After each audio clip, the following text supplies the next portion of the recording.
One thing that's become abundantly clear in the comments of the last few videos is that very few people understand inflation, what it is, what causes it, and whether it's good or bad.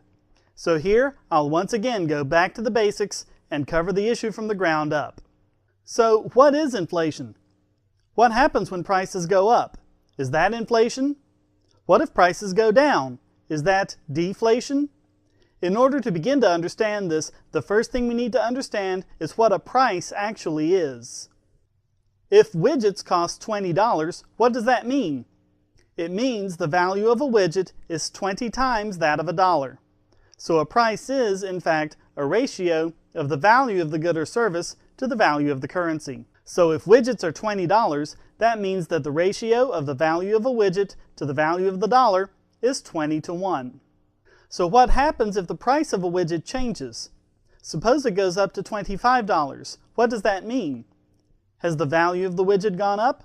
Are widgets suddenly more valuable? It could be. But remember that the price is a ratio. It may not be the value of the widget that's gone up. It may be the value of the dollar that's gone down. Economists therefore talk of two separate values for goods and services. The nominal value is the price of the good. The real value is the actual value of the good.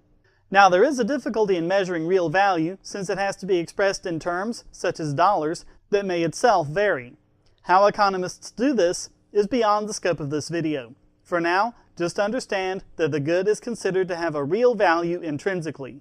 So if the price of the widget goes up, we need to look at what happens to its real value.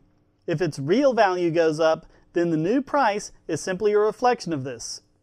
Maybe a resource used to make the widget is suddenly more scarce, or a new use for widgets is found which increases their value. Conversely, if both the nominal value and the real value go down, then the price is a reflection of real value. So if new technology means you can make widgets with fewer resources and less labor, the real value goes down and the price drops as a result. What if this happens economy-wide? Many politicians and political economists try to express inflation as the change in prices across the board. But is it? Let's consider the following scenario. In the last 30 years, computers have increased efficiency across the board. In every industry and at every level, computers have made it possible to do the same job with much fewer resources. If we hold every other economic effect constant, which didn't happen, but bear with me, this is a hypothetical scenario, then prices across the board will go down. Some would say that's deflation, but it just isn't. The reason why is that the efficiency resulting from the new technology has caused real values across the board to decrease, and the lower price is merely reflecting this. That's a different scenario from the deflation the U.S. experienced in the Great Depression. In the Great Depression, prices dropped without a corresponding drop in real value. What happened? Remember that prices are a ratio between the value of a good or service and the value of a dollar. So if the values of the goods and services in the economy didn't drop, but the price did, then the value of the dollar must have increased. Why? Because in 1929, the Federal Reserve, afraid of inflation, hit the brakes on the money supply, causing the stock market to crash that October. Less money in the economy makes the dollar more valuable, and when the dollar is more valuable, people tend to hold on to their cash rather than spend it. The economy takes a hit, and banks get into trouble as people run to get their valuable dollars. In order to prevent banking failures during a run, the Fed is supposed to step in as lender of last resort. That's why it was created in the first place. But they didn't. The banks started failing. Now, the U.S. was still under the gold standard at the time. The gold standard should have come in to save the economy, and it tried. Under the rules of the gold standard, in such a situation, gold will come in from other countries. And it did, primarily from the UK. The Fed was supposed to use this gold to create new money, which would have gotten us out of the Great Depression, but it didn't. It just locked the gold away in a vault, and it was as if the gold didn't even exist. The deflationary economy continued until the government needed to fund their activities in World War II. The Fed finally released their stranglehold on the money supply, and the economy finally recovered. The difference is, in the computerized economy, prices fell, but since this was a reflection of the change in real value, then the result is that capital was freed up. and could be used for other purposes. This means that people could afford more and will save more, and investors will invest more. This grows the economy, creating jobs and increasing wealth for everybody. But in the Great Depression, prices fell not because of a change in real value, but a change in the value of the dollar. That's why it was deflation.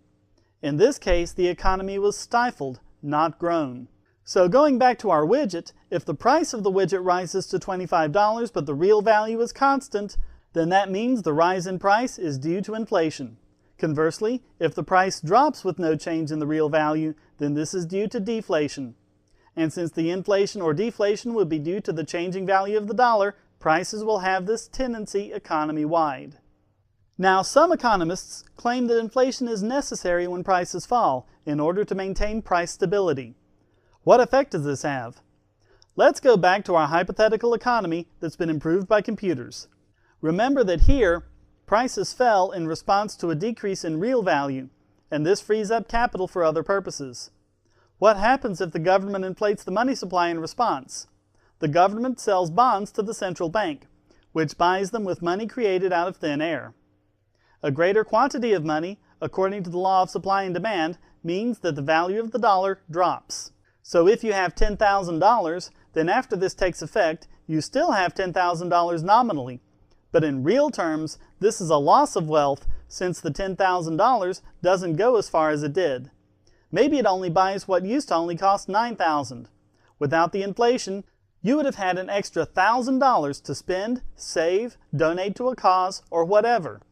That amount of value has been taken from you and used by the government, exactly as if you'd been taxed that extra $1,000. This is why many economists refer to the inflation tax. It's a tax because it's a transfer of wealth from the people to the government. Moreover, it's a regressive tax, since it's the poor, the middle class, and the small businesses that take the inflationary hit, while the government, the banking system, and politically connected corporations benefit. Since they get to use the new money first, they get the full value of the money before inflation takes effect. Workers and salaried employees take the biggest hit. Since wages and salaries are stickier than prices, which means they don't change as quickly, they're constantly playing catch up with inflation, and by the time they have caught up, further inflation has occurred, and so people struggle just to keep up. And while they're playing catch up, they find that their earnings move them up into a higher tax bracket. So although they're actually making less money in real terms, since they're making more nominally, they pay a greater percentage in taxes. It's exactly as if the government started charging lower wage earners a higher tax rate without Congress even voting on it. Taxation without representation. But it's even more perverse than that. That $1,000 of wealth you lost, let's say you really need it for something, which, because of that very same inflation, now costs over $1,100. So you take out a loan.